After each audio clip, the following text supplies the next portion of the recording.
Praise the lord. యేసు రక్తమే జయము. మన రక్షకుడు మన విమోచకుడైన యేసుక్రీస్తు పరిశుద్ధ నామములో అందరికీ వందనాలు.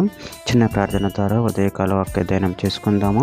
పరిశుద్ధుడ మహాగణుడు అనే దేవ యేసయ్య సర్వాధికారినైనా మీకు వేలాది వందనములు కృతజ్ఞత స్తుతిస్తోత్రం చెల్లించుకుంటున్నాను. దేవ ఉదయకాలం ప్రభు వాక్య భాగం ధ్యానిస్తుండగా వాక్య భాగం మాకు అర్థమవుట్లు సహాయం చేసి మీ కృపలో బలపరిచి మీకు మాదిరిగా మమ్మల్ని నడిపించమని ఈ చిన్న ప్రార్థన యేసుక్రీస్తు అతి పరిశుద్ధ నామములో అడిగి పెట్టుకుంటున్నాను తండ్రి. ఆమేన్ ఆమేన్.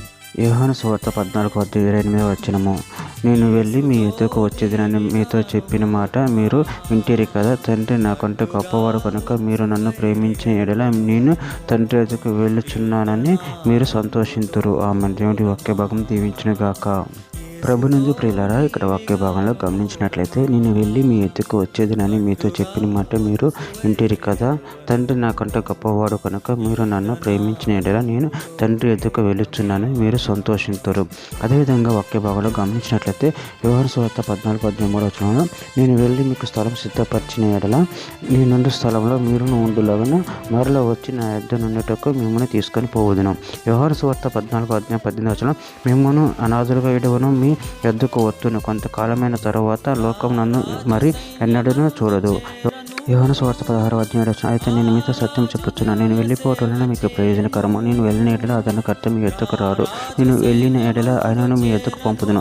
యెషయా గ్రంథం 53:11 అతడు తను కలిగిన వేదన చూచి తృప్తి నొందెను. నీతిమంతుడైన నా సేవకుడు జనుల దోషములను భరించను అనుకున్న అనుభవ జ్ఞానం చేత అనేకులు నిర్దోషులుగా చేయును.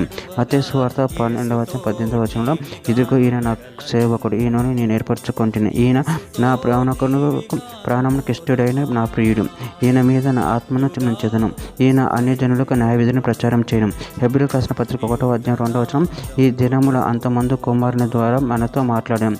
ఆయన ఆ కుమారుని సమస్తమునకు వారసునిగా నియమించను, ఆయన ద్వారా ప్రపంచంలో నిర్మించను. యోహాను సువార్త 15:29 వాటిని నాకు ఇచ్చిన నా తండ్రి అందరికంటే గొప్పవాడు కనుక నా తండ్రి చేతుల నుండి ఎవడను వాటిని అపహరింపలేడు. కొరింథీయులకు రాసిన మొదటి పత్రిక 15:8 మరియు సమస్తమును ఆయనకు లోపరచపరిచినప్పుడు దేవుడు సర్వములో సర్వమగు నిమిత్తము కుమారుడు తనకు సమస్తమును లోపరిచిన దేవునికి తానే లోబడును.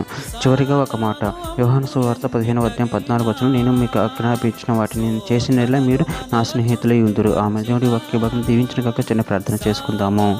పరిశుద్ధుడ మహాగణుడు అయిన దేవయేసయ్య, మీరు ఇచ్చిన వాక్యాలను ప్రముఖతను చెల్లించడం మీరే మాకు ఆధారకర్త ఉన్నారు తండ్రి. నన్ను మీకే సమస్తము సాధ్యం, మీ యందు మీ భయభక్తులు కలిగి ఉంటే మీను మహిమపరచుకునే శక్తిని అనుగ్రహించమని చిన్న ప్రార్థన చేసి నా అమలు అడిగి వేడుకుంటున్నాను తండ్రి. ఆమేన్ ఆమేన్.